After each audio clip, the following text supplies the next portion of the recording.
This week's episode was brought to you by Rebecca Hahn, Jessica Wambugu, Lindia Jones, Sarah, ZZB, and Mackenzie. Thank you, Rebecca Hahn, Jessica Wambugu, Lindia Jones, Sarah, ZZB, and Mackenzie. It's with the generous-ass support of listeners just like you that helps keep our high-frequency, non-baryonic anti-spectre lighting system operating at lethal capacity against the disembodied horde of angry water bears that keep telepathically preventing us from guessing the winning lottery numbers. If you'd like to help us cheat the lottery, or just hear the second half of this episode, then please visit www.patreon.com/thewholerabbit.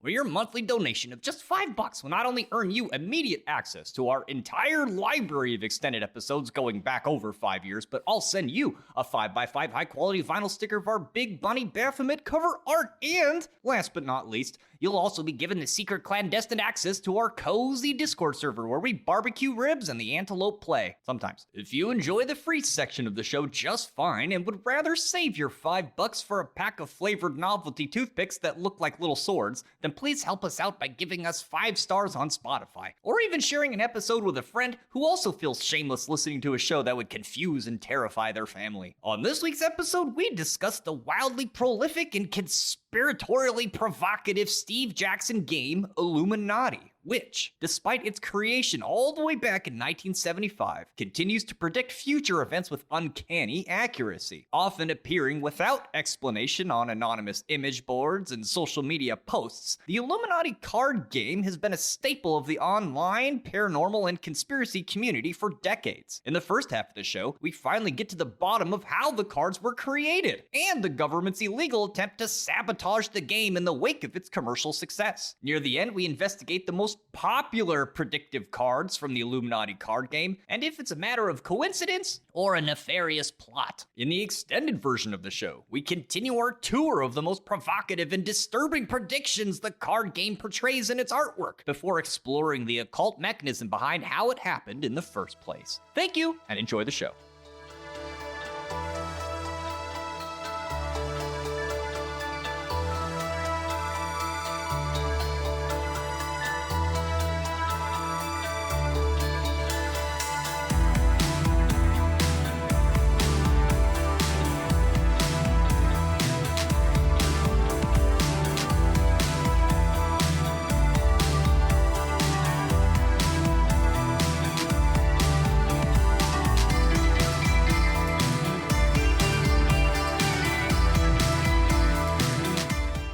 Three conspiracy theorists walk into a bar. You can't tell me that's just a coincidence.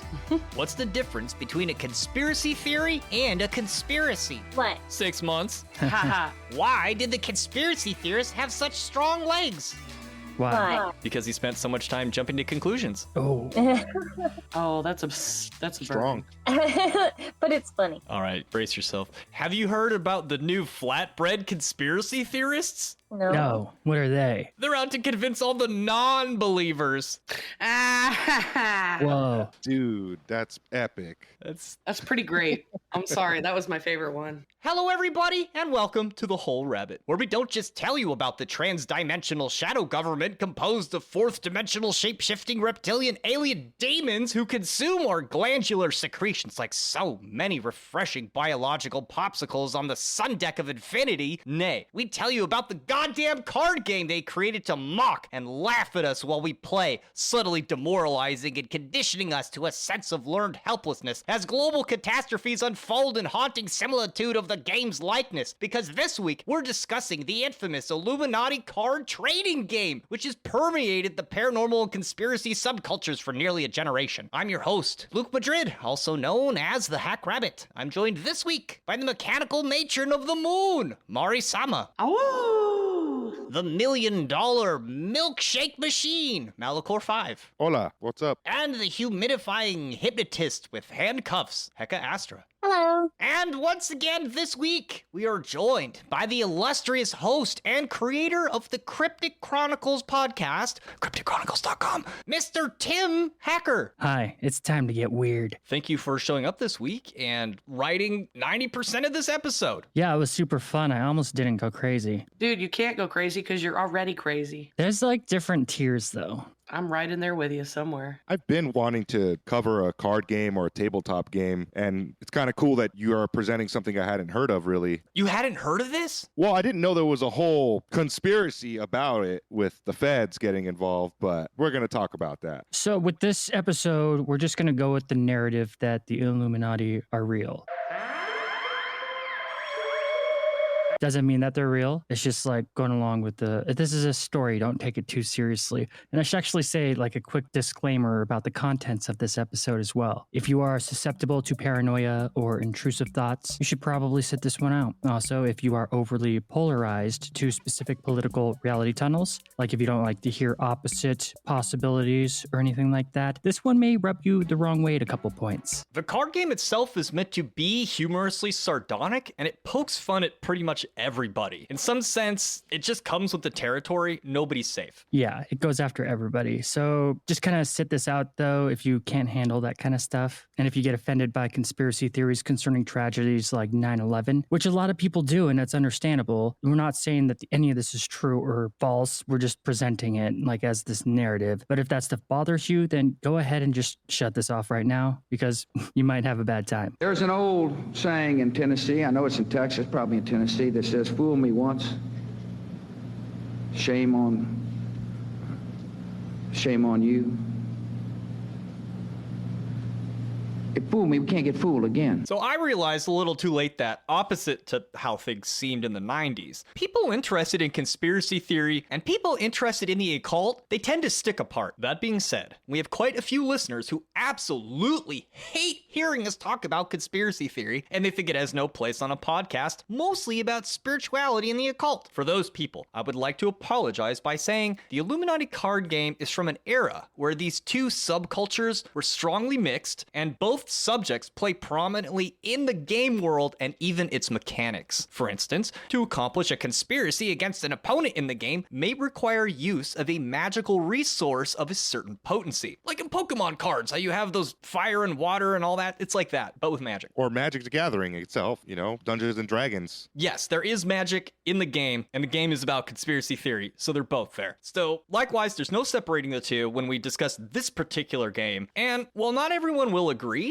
the unbelievably high amount of strangeness that surrounds this card game is probably due to the capricious, even playful occult forces of magic, more than it has to do with the malicious, overarching conspiracy that rules our everyday life, which it might be. Yeah, there's definitely some bizarre divination going on from these cards. They predict many events that happen. But we should be very clear that none of what is said in this episode is our opinion or coming from us. So don't send us a bunch of DMs. This is only for entertainment purposes. You know what else is for entertainment purposes, Tim? The official NIST explanation for how Building 7 collapsed. Seriously though, Tim is innocent. Send your angry emails to me. Now, with that out of the way, we can get into the good stuff. The 1994-1995 Illuminati card game by Steve Jackson Games is a notorious board game in which clandestine secret societies compete against one another for total world domination by any means necessary, including legal, illegal, and even occult means. So it's like the game of life, but with They Live glasses included in the box. Exactly. After expansions, there were a total of 500 cards. But what makes these cards so controversial, like I said, is that in modern times, it seems like they disturbingly predicted a lot of past events and future events. I had heard about this for years, but not until looking at Tim's research did I realize how often this seems to have happened. There's almost too many rabbit holes for us to even talk about. And besides, I didn't know that there were as many as 500 cards. Well, there's actually 2 games, but we'll get into that. The game was originally inspired by the famous Illuminatus Trilogy by Robert Anton Wilson and Robert Shea that was published in 1975. The books are a satirical take on postmodern science fiction. It's a drug sex-fueled adventure injected with magic occult undertones that reveal the dark underbelly of the global elite. The story revolves around many very real conspiracy theories, as well as many fictional ones, elucidating a unique take on the well-renowned Illuminati narrative. The audible versions of these books are totally worth checking out. The narrator is hilarious, and there's graphic depictions of occult sex rituals. Just check it out. It also seems worth mentioning that it would be hard to determine if Robert Anton Wilson was a bigger contributor to the world of conspiracy theory or occult spirituality, as he is beloved in both. Around 1973, I became convinced for a while that I was receiving messages from outer space. But then a psychic reader told me I was actually channeling an ancient Chinese philosopher, and another psychic reader told me I was channeling a medieval Irish bard. And at that time, I started reading neurology, and I decided it was just my right brain talking to my left brain. And then I went to Ireland, and I found out it was actually a 6-foot-tall white rabbit. They call it the puka, and the Irish know all about it. So it depends on who I'm talking to, which of these metaphors I use to explain where these weird patterns come from that jump out of the books and take hold of the readers and change their lives. It's not me, it's a 6-foot-tall white rabbit from County Kerry. He also hails from a time when these topics were not totally and entirely stigmatized as a domain exclusively of the political right. In fact, Robert Anton Wilson is known in the wider public as the longtime author and lead editor of Playboy magazine's many liberal and intellectually stimulating articles, which were so well loved, they eclipsed the naked women in terms of brand significance. I don't even think there's titties in Playboy anymore. Nuh-uh. Really? Really? Hecka bought me some and she had to get antiquated editions because they don't have naked women in them anymore. Like, the articles totally took over. Long story short, you have Robert Anton Wilson to thank for this. Bob only retired from writing for Playboy in the first place because he couldn't stand the idea of dying without devoting the rest of his life to writing novels like Illuminatus and Prometheus Rising, etc. Yeah, Robert Anton Wilson, actually, a lot of the terms that I use to describe things, such as reality tunnels and whatnot, actually originally originated from him. He had a huge influence on me in so many different ways. But the books are about non-linear narratives that switch between first and third person perspectives. The plot revolves around hallucinations and inner voices, both imagined and real, with a convoluted amalgamation of a plethora of characters through time itself, often moving from past, present to future. To get an idea what it sounds like, I included the first half page of the novel. It was the year when they finally immanentized the eschaton. On April 1st, the world's great powers came closer to nuclear war than ever before, all because of an obscure island named Fernando Poo. By the time international affairs had turned to their normal Cold War level, some wits were calling it the most tasteless April Fool's joke in history. I happen to know all the details about what happened, but I have no idea how to recount them in a manner that will make sense to most readers. For instance, I'm not even sure who I am, and my embarrassment on that matter makes me wonder if you will believe anything I reveal. Worse yet, I am at the moment very conscious of a squirrel in Central Park, just off 68th Street in New York City, that is leaping from one tree to another, and I think that happens on the night of April 23rd, or is the morning of April 24th. But fitting the squirrel together with Fernando Poo is, for the present, beyond my powers. I beg your tolerance. There's nothing I can do to make things any easier for any of us, and you will have to accept being addressed by a disembodied voice, just as I accept the compulsion to speak out, even though I am painfully aware that I am talking to an invisible, perhaps non-existent audience. You find out that despite the author talking to the audience, he's just barely waking up from a hypnagogic state because he's getting up in the morning and getting ready to go to work, and the whole novel is like this. It just changes narrators and places in time, and you have to like piece it together like you're remembering a really bad acid trip. It's a lot of fun. So he has many books beyond just the Illuminatus Trilogy. I suggest that everybody who's interested in enlightenment or just a higher view of reality, check him out. Check out Cosmic Trigger first, but he's got a lot of good stuff. It's occultism with all of the pretentious bullshit removed and then tortured to death. Because at the end of his life, he kind of transcended all that stuff. And it's really fascinating. You should read it. The books brought the hidden world of conspiracy theorists into the mainstream, much to the annoyance of establishment powers globally. The trilogy inspired a renaissance of ideas concerning secret societies that covertly manipulate the population from the shadows to enslave the free people of the world. Astonishingly, many aspects featured in the Illuminatus Trilogy mirror our modern world. Apparently, the stage adaptation to Illuminatus premiered at nearly the same time the Jonestown Massacre occurred, and it even featured a scene with cyanide-laced Kool-Aid cultists offing themselves in mass. If this were not strange enough, even provoking some to suspect a shadowy secret connection. Since the early days of the internet, we often find these conspiracy theories from the Illuminatus Trilogy presented earnestly as if they're real-life conspiracy theories. Does that make sense? Like, if you've ever seen a conspiracy theory online and thought, oh, that sounds like it's from a movie or a book, it's because it probably is, and Robert Anton Wilson wrote it. I think it's extremely important to understand this because as much as we associate these same conspiracy theories to right-wing leading audiences, Robert Anton Wilson, the one who popularized so many of these cartoonish ideas, was decidedly pro-woman, pro-freedom, pro-occultism, pro-sex, and classically liberal with an adamantine sense of humor. He was a Discordian, which I myself am a Discordian. Like, and if you're a Discordian, you're not right or left. You don't have these loyalties to these political paradigms because that goes against the philosophy of Discordianism. I'm a Discordian too. Yes. So now we know the thought space from whence the ideas in this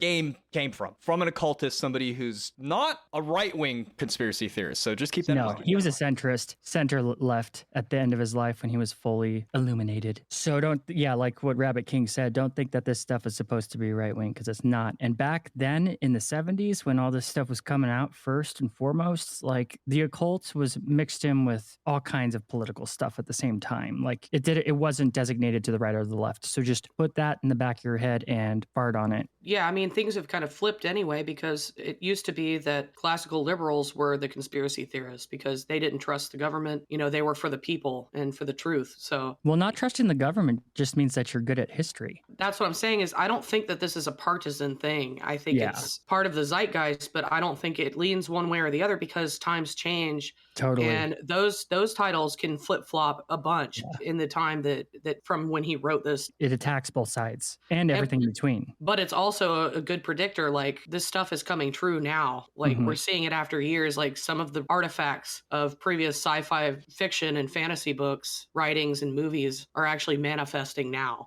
I am the Senate. It's pretty creepy, but cool. Anyway, let's talk about the creation of the card game, just so we are all on the same page. Steve Jackson and his regular collaborative artist both became huge fans of the book's Illuminatus Trilogy. And in 1981, the two had an idea that they'd make a fantastic card game based on the Illuminatus Trilogy. However, Steve Jackson thought that trying to adapt the story directly would be a ridiculous task and convoluted, and, licensing is really expensive. So he decided to make a game based on the Illuminatus Trilogy, but still its own thing. It was called the Illuminati card game. So first and foremost, this original game is different than the collectible card game. I know it's confusing, but there's two. The tabletop card game came first, then later came the collectible card game. Originally in 1982, the Illuminati tabletop game was released to the public. It wasn't until 1994 through 1995, over a decade later, that the Illuminati collectible card game was released, which was distributed in sealed packs. And I mean, sealed packs, not as in like a blister packs with like 12 rand. Well, I do mean that actually. What I mean is like blister packs, they were sealed in a larger box and given to distributors. The original game, though, was just like a boxed tabletop game. The Illuminati collectible card game that came later, you had to buy them in like single packs to collect them all, like if you were collecting Pokemon cards or something. Pretty neat. In terms of conspiracy and occult subculture, 1982 is a long time ago. Yeah, I was almost born, but I'm getting a little bit ahead of myself. The original card game, before the one we're referencing throughout the rest of this episode, the original tabletop one was a great success. And over the next few years after the game was released, it earned 3 expansion sets, which is quite the achievement. The first 2 were later added to the deluxe, complete version of the game. You could buy all as one set as well. And the third one became another version of the game called Illuminati Brainwash. The game's success is attributed to its tongue-in-cheek style. Instead of being like overly serious and black-pilled, it's more fun. Creating a game with like such dark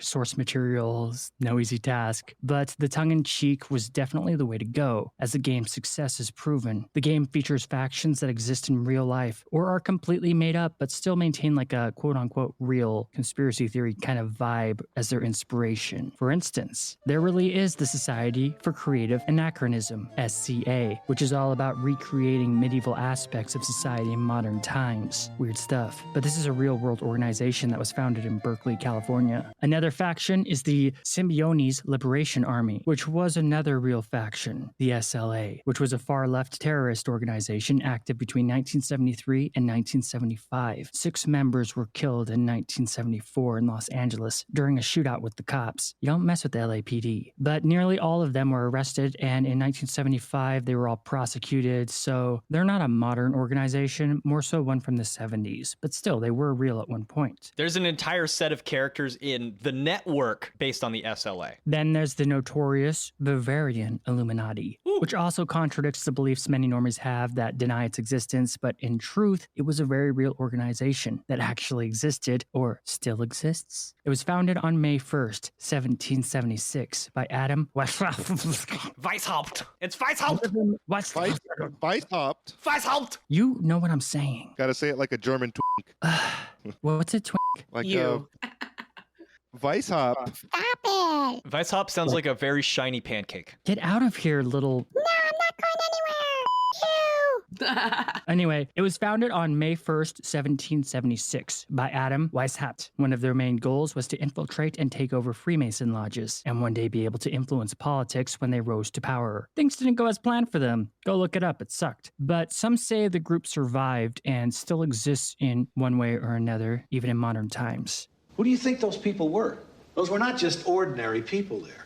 If I told you their names, I'm not going to tell you their names, but if I did, I don't think you'd sleep so well. I mean, really, they just sound like a bunch of nerds, but the name really stuck. You know what I mean? Yeah, and if you go into a Freemason lodge, like the first thing they tell you is leave your stupid politics at home. We don't give a shit. Like you're not even allowed to talk about it really, which is hella funny that they were trying to like infiltrate Freemason lodges for political reasons. It's just like, hey, let's like walk barefoot across coals. Yeah, great idea, Hans. Then there's the Secret Masters of Fandom, the original Neckbeards. They're a group that is basically a secret society with overwhelming influence over pop culture. This term originated in the 60s and 70s and is looked at as individuals behind the scenes that shape the direction of fandoms without any public recognition. So, if this secret society is real in modern times, they've apparently gone insane or were wiped out because modern entertainment is hot garbage. See, I think there's some truth to the Secret Masters of Fandom, because how is it that each actor is always playing the same character in every single movie? Yeah, well, we all know that they're clones and it's all just like phony and birds aren't real. Naturally. Anyway, another prominent secret society is the Society of the Discordians, which are easily the best faction, to which Robert Anton Wilson, like I said, himself was an avowed member. Now, in the real world, Discordianism is more of a philosophy, but in the game world, they are their own powerful secret society working against the Illuminati. I think they drive around in a giant submarine, like Steve Zissou style. Oh, hell yeah. That's the first book. So then there's the UFOs, Servants of Cthulhu, Bermuda Triangle, Gnomes of Zurich, Society of Assassins, the Network, the CIA,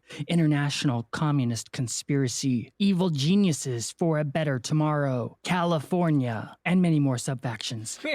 I like how California is just on its own. It is. It's its own fucking Illuminati faction. Just that list of organizations was more entertaining than anything that's been on the radio in the last 2 decades. Let's be real. But every group and Illuminati has some power, resistance, and income values. Most of the world's groups have an alignment. The game can have 2 to 8 players and can take anywhere from an hour to 8 hours or more, depending on how many people are playing, or if your friends are dicks or not. The cards have that trademark SJG humor, and there are tons of in-jokes concerning conspiracy theories that only conspiracy theorists will get. The game is played in turns, with the primary Illuminati factions vying against one another for power by manipulating the lesser factions. So when you play this game, make sure you stab your friends in the back over and over.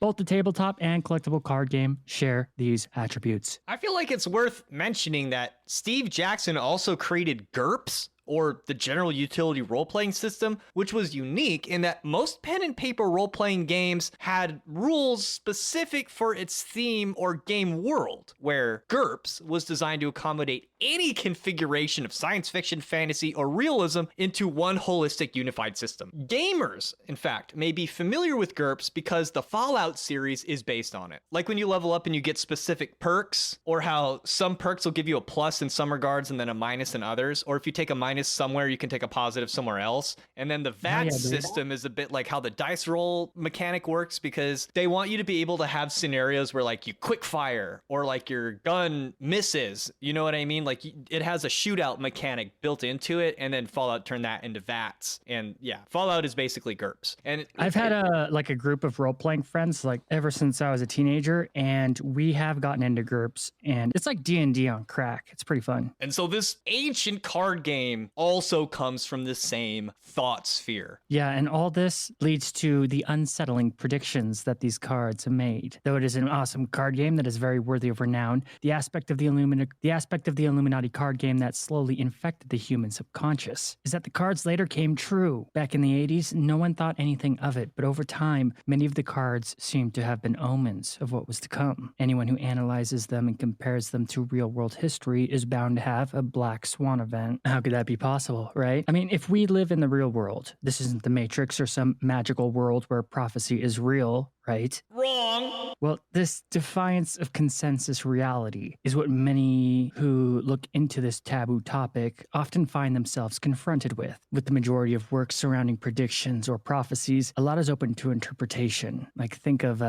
Nostradamus. He just writes random crap and everybody's like, oh my gosh, look at this. But it could literally mean anything if you want to apply to it. Anything, like all these predictions are usually vague predictions throughout history. However, concerning the cards from the 1982 game and then the later collectible card game, the predictions are a little too on the nose. One would have to do some pretty serious mental gymnastics not to feel unnerved by them. But how could they be real? Do people create ideas, or do ideas create people? This is where it takes an interesting turn. Yeah, because get this, the Secret Service, they raided the SJG offices in Austin, Texas. You know, the company that developed and published these tabletop games, including like the popular Illuminati card game. The agents seized 3 computers, 2 laser printers, dozens of floppy disks, and 3 master copies of GURPS Cyberpunk, a role-playing game written by Lloyd Blankenship. The raid was sparked by allegations that Lloyd had illegally accessed Bell South systems and uploaded a document that could potentially affect 911 systems. The agents are also said to have read and deleted private emails on one of the computers.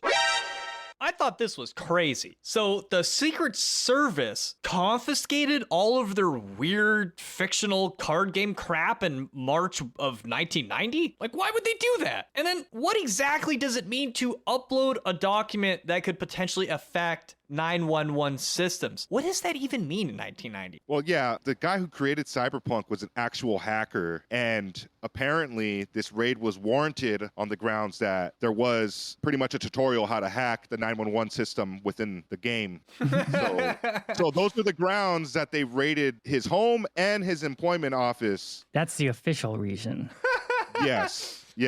But there's some crazy stuff that happens because of this raid. And, you know, now the feds have all these files that are potentially full of hacking methods, which they don't want us free people to have, of course. No. Oh, look, your game trying to sell you another loot box. When I was a kid, my video games used to teach me how to hack the 911 system. Okay. The investigation was part of a larger operation called Operation Sun Devil, which targeted computer hackers and crackers. Crackers are not what you mean in this context. And yet still somehow racial harmony eludes us. Anyway, many believe this probable cause was only half bullshit because they took the files that had the copies of the source data of all the Illuminati card game cards. I'm not sure exactly how it works or like how stuff was back then, but this theft made further creations of the game impossible. The Secret Service then refused to give the computers and files back after their suspicions were proven false. Yeah, the court case, you know, that was coming, it was really silly because they didn't have the right to seize these items. It was like an overstep on the government's behalf. But then they just delete all the work that's on them? Kind of a dick move. Well, it wasn't all the work.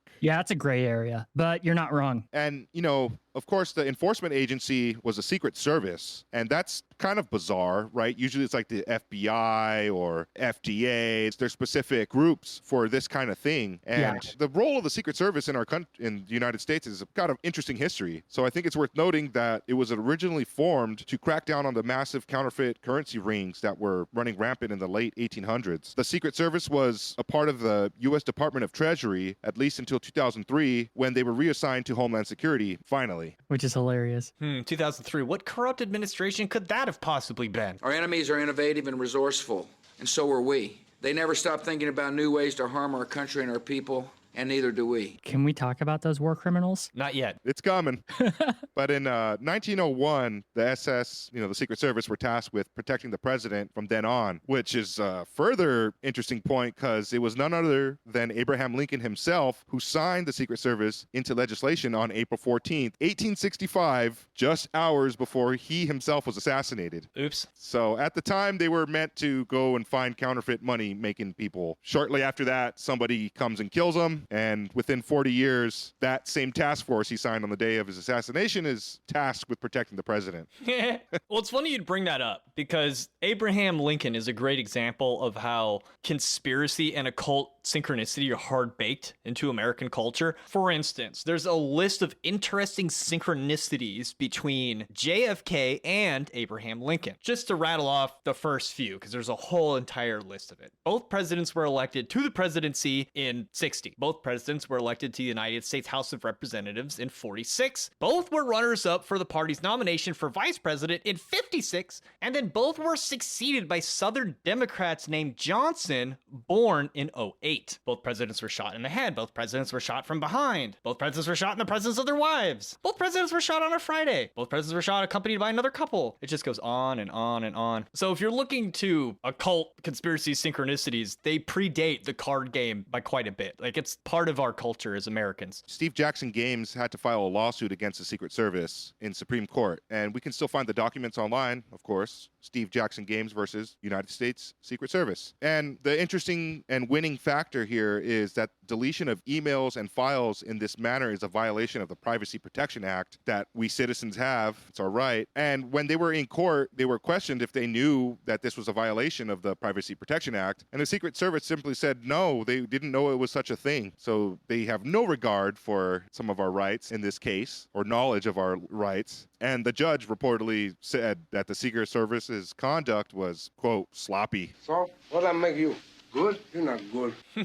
And so Steve Jackson Games actually won the lawsuit and got the computers back. But of course, like we said, not all the files. And the Secret Service had to pay damage fees on top of returning the seized property. This sounds absolutely crazy. It's like the Secret Service had a grudge against Jackson and the game he had created. It's like they wanted to destroy it on purpose. I wonder why. Yeah, as far as I understand, there was the one thing from Cyberpunk that they told him was like the violation. And then these files were like pretty much the only things that they put their hands on. Huh. The emails too. Yeah, and that's what I'm talking about, the emails. Yeah. So to give some more detail on what these emails were and why it's important, they hired a tech guru named Wayne Bell to look into the exact details about what happened on their, computers while they were in the hands of the Secret Service. And he found out that there was private, unopened emails that they had, but they were all open and deleted off of the original computer that was used in the making of the game, Illuminati. So quickly, Wayne Bell determined that the emails were open, deleted, and he even had time frames of the emails deletion, exact times, and he testified this in court. So this was like the hard evidence that they had some, explaining to do, and they lost the case because they violated the company's rights. They were just being criminals, but it was all settled out of court. He did win regardless. So yeah, like we've been saying, a lot of this information was erased, but what rubs most people the wrong way is the taking of the Illuminati card game files. The raid and subsequent lawsuit had a significant impact on the gaming industry and the online community. It highlighted the importance of protecting intellectual property and personal data in the digital age. The incident also led to the formation of the Electronic Frontier Foundation, EFF, a nonprofit organization that advocates for digital rights and privacy. The details of all the Secret Service deleted files still never have been fully elucidated, and like I said earlier, this is kind of a gray area. I couldn't find too much of a conclusion. It seems like the Secret Service figured out that whoever had prepared the details for this Illuminati card game, somehow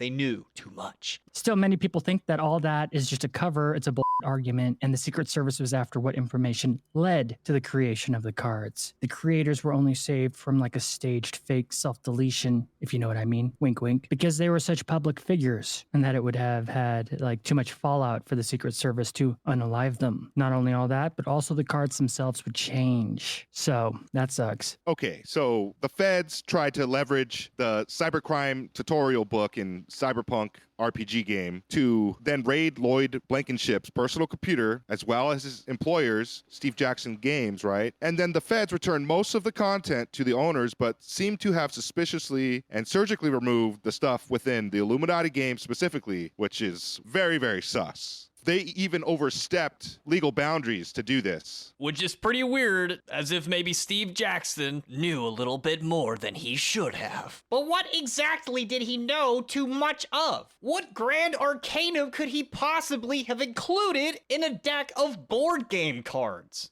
Well, let's get started, shall we? Yeah, let's talk about the crazy shit. Let's talk about the one where you take a single look at it and you're like, oh, okay, I see what they're talking about. Yeah, just one look at that and you're just like, oh my mother.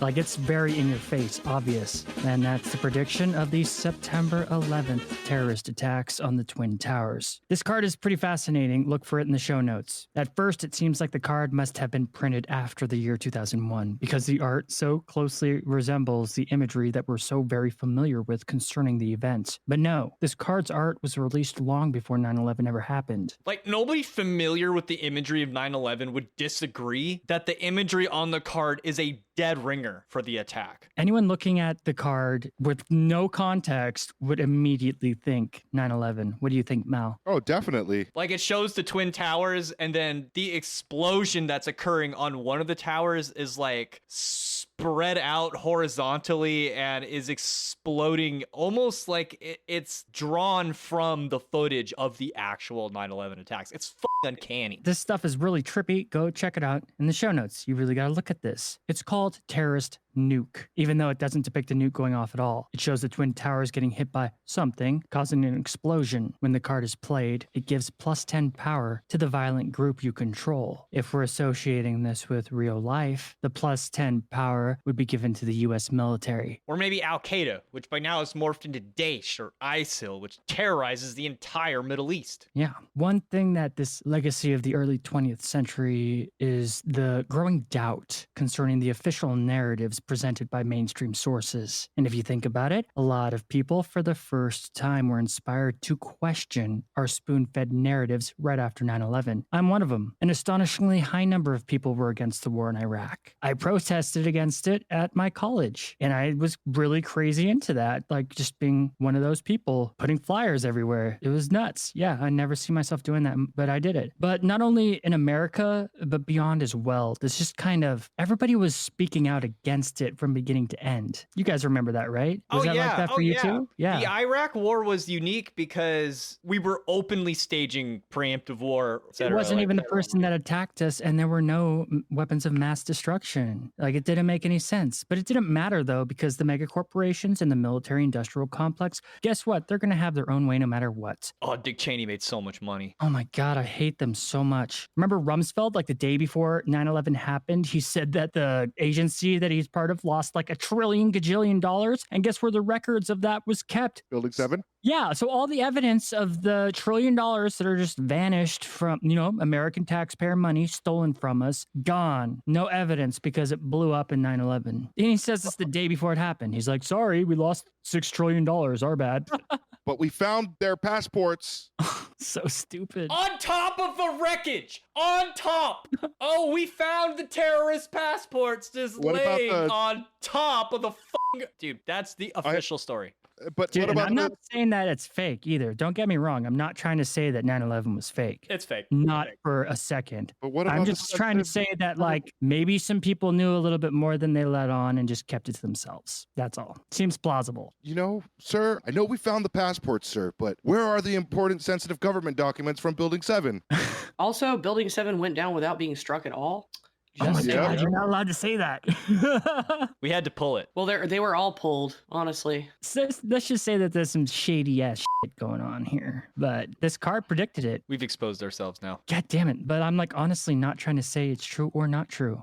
All I know is if it was an quote unquote accident, I think people knew of the accident ahead of time and it was allowed to happen as a political pawn. I'm more inclined to go along with what you just said. Yeah. Okay. I think that does speak to the the deeper nature of what's going on with maybe even the rest of the cards. Now, perhaps the provocative idea is not so much that these cards act like a book of prophecy, but that our socioeconomic structure is such that at its upper echelons, events like 9/11 can be understood as opportunities for plans created prior to be put into action, which in turn allows for such tragedies to be conceptualized as if they are cards appearing to action on a game board. You know, like when you're playing Texas Hold'em, you're like, I've got these cards in my hand, and then you have the cards that everyone gets to use in the middle. You could basically, the way our socioeconomic structure works is like tragedies become those cards in the middle, and if they match well with what's in your hand, then you're gonna, quote, win the game. Yeah, it's called a plot card in the game. So it might not be that these cards are predicting the future, it's just that our system is so corrupt, a disaster as such could be beneficial. Like, from what I understand, Michael Chertoff wrote most of the Patriot Act as far back as the 80s. He now owns a risk management security consulting company called the Chertoff Group. And so while he may not have been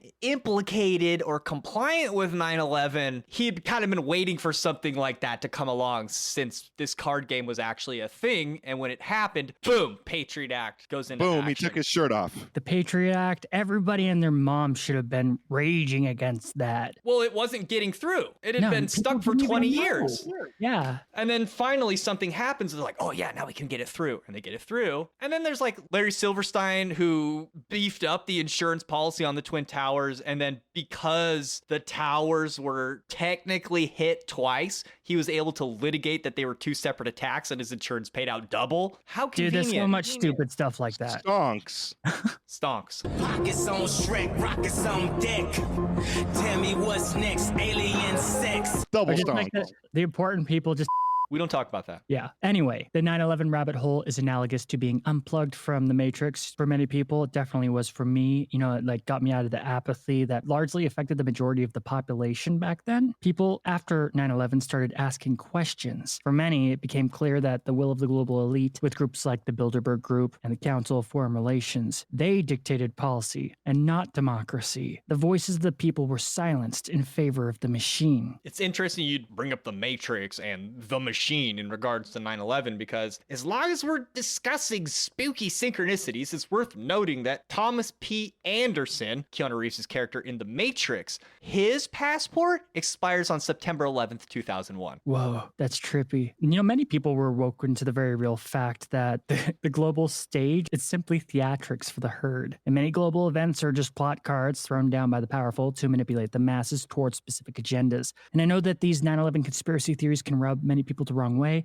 They rub me the wrong way because I've had family that fought over there. I'm not here to tell you what to believe about 9/11. Look, all I'm saying is they created the entire flat earth movement to keep you from looking into it, okay? That's all I'm saying. Like, if anything, the whole thing was a black swan event for many individuals. 9/11 birthed a whole new generation of conspiracy theorists and beyond. Speaking of conspiracy theorists, isn't there a card labeled conspiracy theorists? Oh, yeah. What does it do exactly? The conspiracy theorist card is very interesting because of the wording used for the card's abilities. Quote, "This powerless and much mocked group is prized by the Illuminati because their wild ravings often contain useful ideas. While you control this group, you may have one extra plot card in your hand at all times." What are you trying to say, Luke? Honestly, I think Jackson's making a tongue-in-cheek joke about the Illuminati getting ideas from conspiracy theorists. You hear that? I'm prized by the Illuminati. All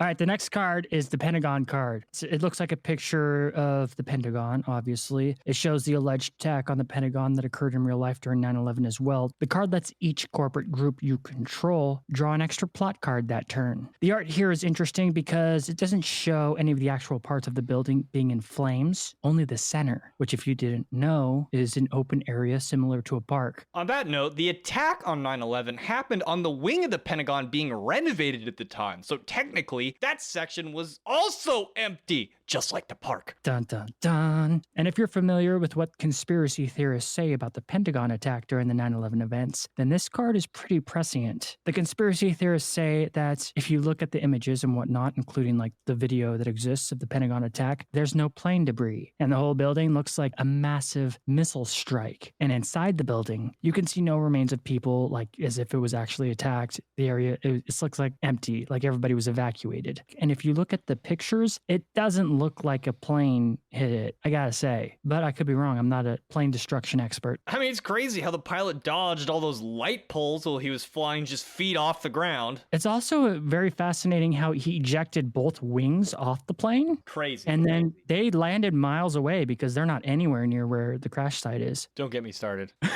This is what we were talking about. If there is one conspiracy theory to look into, it's this one. But let's move on to something even more of a minefield to walk through on your hands. Uh-oh. Let's get to the epidemic cards. The epididymis cards? Yeah. So this art on this card depicts masks, gloves, vaccine shots, and the word quarantine. Reading the card, it says, quote, "Disaster. This is an attack to destroy any place. It does not require an action. Its power is 14. This is not an instant attack. Other groups can interfere normally. If the attack succeeds, the target is devastated. This attack cannot actually destroy the target." Let's just kind of move on from the epidemic cards because there's more than one. Make of that what you will. But it seems pretty probable if the Illuminati were real, then an epidemic would be hugely valuable to move around chess pieces and establish more power to utilize in the future. Does anyone in the peanut gallery have some for the giant elephant in the room? Because the way he's looking at me, I'm going to stay quiet on this one. Yeah, the alien wearing my tinfoil hat is hogging it. I'm kind of jelly. Give me my tinfoil hat, you asshole. Fuck you! Sorry, he's a dick. Okay, so next let's move on to another card that's going to piss everybody off. The Donald Trump card. That's right. Many cards predict events concerning public figures in this deck. So, it was only a matter of time before we were going to get one of these public figures that are people sensitive about. One of the main cards that people recently like to point out is the quote-unquote charismatic leader card, and that they say predicted the rise of President Trump. This card is also tied to the enough is enough card. The card states, "Anytime, any place, our snipers can drop you. Have a nice day." Which is hypothesized to be a threat to Trump if he goes too far or something. The art even depicts a blonde figure in the charismatic leader card, so make of that what you will. If you look at the description of the enough is enough card, it is used by the player to remove negative effects on their power structure at the expense of skipping their opportunities to play any plot cards. This action is described as taking time to clean house. Both of these ideas are astonishingly similar to Trump's campaign slogan of "Make America Great Again" and, quote, "Drain the swamp." These two cards really are a little bit too on the money. Take a look in the notes. Don't these look like Donald Trump? Yeah, the charismatic leader card totally looks like him from behind. Well, even, enough is enough. That face. It looks like his face. It's almost spot on. It It's is. really crazy. It's creepy. You guys have to see the side-by-side comparisons. It's crazy how accurate they are. It's almost like they had people remote viewing to make the artwork. There's some cyber divination going on or something with that hacker boy. Well, this is the crux of the whole issue. I think it's very plausible that people who make art, especially inspired art, are drawing from the same place that the universe itself draws from to create things. I agree. And so completely. Let's say that the NSA is like, how do they know about all this? It's possible that they didn't. They just pulled it out of the collective unconscious, and then it was just so on the money, the government couldn't believe it themselves, and they had to confiscate it and be like, I don't know what they're doing, but they've gone too far, which actually makes some sense, because drawing from Great Britain, from what I understand, a very similar situation happened to Genesis Peorge's Chaos Magic group, the Temple of the Psychic Youth, I think it was called. Long story short, I think Scotland Yard confiscated all of their bizarre chaos magic effigies that they had been creating. And for what? Were they just messing with reality too much? Is this something that happens? If you mess with reality too much with your little art project, they'll just come and take it. They don't care how you figured it out. They just know you're on. Yeah, you're onto something and they don't like it. It's just as dangerous as any other thing. And then the fact that they can't possibly track psychic activity, and they're completely blind to anything that goes on in the subconscious or the higher realms. They can track radio signals, telephone, all of that internet stuff, but they don't have access to that. Yes. So who's to say that they're not even projecting the artwork into the future to manifest it, or they could be actually getting a glimpse behind the veil of what's to come. Yeah, I think artists are in touch with something beyond. It's like you get out of the way of the thing to create itself. Usually the vision comes into your mind before you render it on the paper. I just get out of things way when I create it, and it just makes itself. So I definitely feel like Rabbit King is onto something, saying that artists tap into something beyond, such as the collective unconscious. Who knows? Just something else. And the card game itself even has a card about artwork that's a little too bizarre and the people who make it. There were many off-brand niche celebrities in the 80s that, if known, were thought of as weird and not really mainstream. However, as time progressed, this weird style of celebrity would actually be embraced by the entertainment industries and take center stage. This is represented in the card, The Weird Turn Pro. Look for it in the show notes. This is supposed to tell the rise of many people, actually, such as Elton John, Lady Gaga, Marilyn Manson, and many, many more weird celebrities. I think you can think of a few in your head that have risen to prominence over the past decades. What's also interesting is that the card's quote itself comes from Hunter S. Thompson. When the going get weird, the weird turn pro. Many of these celebrities also drape themselves in Illuminati symbolism, like the one-eyed symbolism you see so many celebrities pose for in pictures out there. I'm sure like you've seen them a couple times here and there, or maybe a lot, I don't know. But it's pretty popular, and you can notice a lot of Illuminati symbolism if you know what to look for in their music videos as well. Don't want to get into that, which is allegedly showing their allegiance, because according to the lore, the Illuminati use celebrities as tools to push their agendas. No one is allowed into the spotlight unless they've already given their complete loyalty to the Illuminati. Man, I can think of two really good examples. Lady Gaga's Bad Romance music video, and then her first one, Poker Face. It's totally chock so full of occult symbolism. Like, oh yeah, there's so many artists as examples of this. It's not just music, it's movies, it's actors, comedians. Weird people gaining prominence, which is totally what's up in modern times, right? Back in the 70s and 80s, they would have just been like, oh yeah, I heard of that guy, he's whatever. Nowadays, it's like Super Bowl XXIWXI, we're weirdos. Yeah, bleh. Novelty, TM. Watch our Illuminati ritual on stage. Don't pull that booby out. Woo! Oh, wait, she just did. Janet Jackson. We have come a long way from like, can you take me higher? Now you gotta have three titties. We're so cool. Now you have to vomit your name in blood and put a football in your vagina on stage and, You got to sacrifice at least a couple cattle. For Satan. Yeah, otherwise you're just not cool, man. But let's move on to something even more interesting. There is the And Stay Dead card, which has been directly associated. I don't know if we're allowed to talk about this guy, actually. Bro. Okay, this is too good, though. I said the name.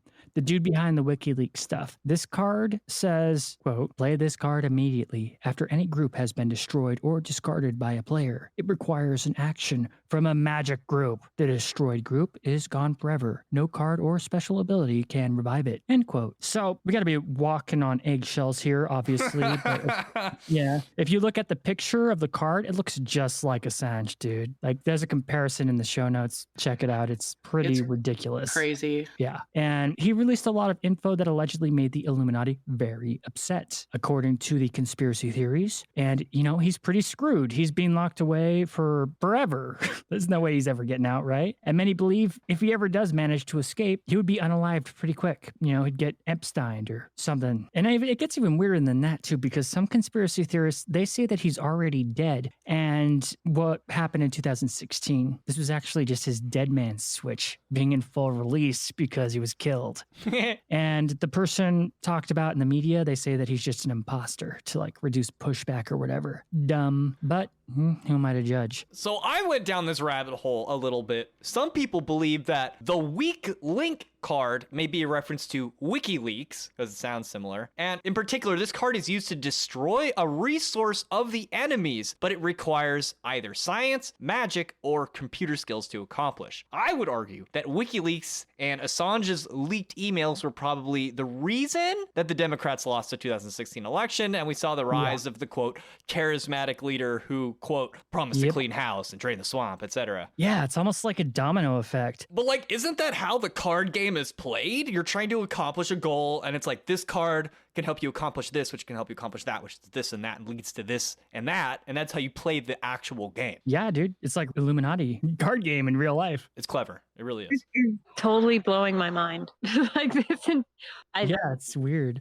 I just mean like looking at the art on the cards is the art plus the subject matter. It's so close. It's uncanny. It's Looks really like- uncanny. It's like prophecies. Like the Barack Obama one looks so much like him. Yeah, but then he had his presidential portrait was him in front of that greenery. So, and then there's the green background. Yeah. With the vegetation on his face in the background. I don't know. I don't think we should skip it, but yeah. Okay, so we almost decided on skipping the quote backlash card because it looks a little bit like Barack Obama. And this is kind of controversial because on the one hand, the memeplex of ideas around Barack Obama includes the idea that he really didn't have any major scandals during his presidency, but at the same time, there was a lot of backlash and pushback to Barack Obama. For instance, many of us who came of age during the Bush years were so stoked to get rid of those war criminals.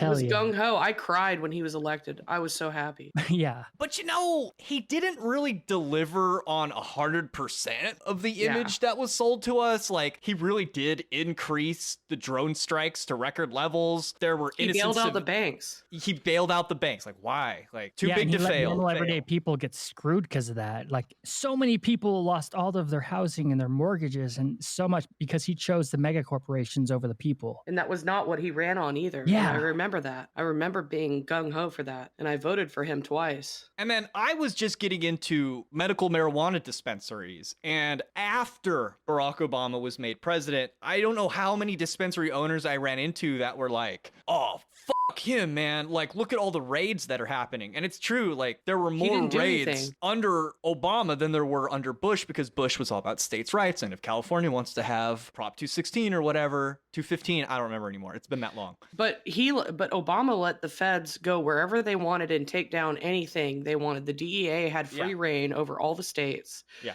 And it got to the point where these dispensaries in the legal states, they couldn't even get bank loans. So they were locked out of the financial systems because of the Fed coming down on their head. And he didn't do anything about that. And some of these really were sick people that legitimately needed their marijuana. Like, so naturally there was some pushback against Barack Obama, and it would just be ignorant of history to say that some of that didn't play into the meteoric rise of Donald Trump as the quote charismatic leader. Yeah, exactly. And you know what? I didn't even really know that there was backlash against him until way later, but there was. Well, the thing is that during his presidency and when he was elected, the only people that were against it were, I mean, basically crackpots. Well, the media was very unfair about it as well. Because they would run defense for him nonstop. Well, of course, but being back then, he would make these promises, give hope to the nation. But as soon as he got in office, it was the complete opposite was going on. Yeah, it was just more of the same. It was just like electing Bush. It was the same thing, different party. And that's what really kind of got me to open my eyes is that, okay, well, both sides are lying to me. So what's going on here? I was definitely fully on board being liberal back then. Absolutely. Me too. So it does make some sense that the backlash card might look like Barack Obama. Of course, there is the meme, thanks Obama, which is, it might have just said that in the description, right? But well, it's easy to blame all of he was during the financial downturn as well of 2008, the financial crash. Not to have Bush though. So it's I was. Oh my God. But then I come to realize that Bush wasn't running the country just like we have now. It's the people behind the scenes that are pulling the strings, and they're just telling him what to say on the podium. Yeah, it's a show. Dick Cheney. God, I hate them so much. But if you'd like to hear a about the dastardly, mimetic spirit of comedic darkness who was unleashed in the wake of Obama's dramatic polarization, in addition to directed energy weapons, Lovecraftian deities, and a litany of other conspiratorial landmark predictions from the Illuminati card game that's guaranteed to overload your tinfoil hat. Then please visit www.patreon.com/thewholerabbit, where your monthly donation of just $5 will not only get you this extended show, but all of our extended shows going back over 5 years. I'll send you a 5x5 high quality vinyl sticker for our Big Bunny Baphomet cover art, and you'll get the secret keys to our Discord server where you can yell at us about all the ways we made you angry in this episode. Yeah, I'm sure we made a lot of people angry, but there's still so many cards to go over, so go get on Patreon now. We're gonna talk about the big old frog boy, but before that, we're gonna eat carrots and shoot lasers. Pew pew pew. Kiki.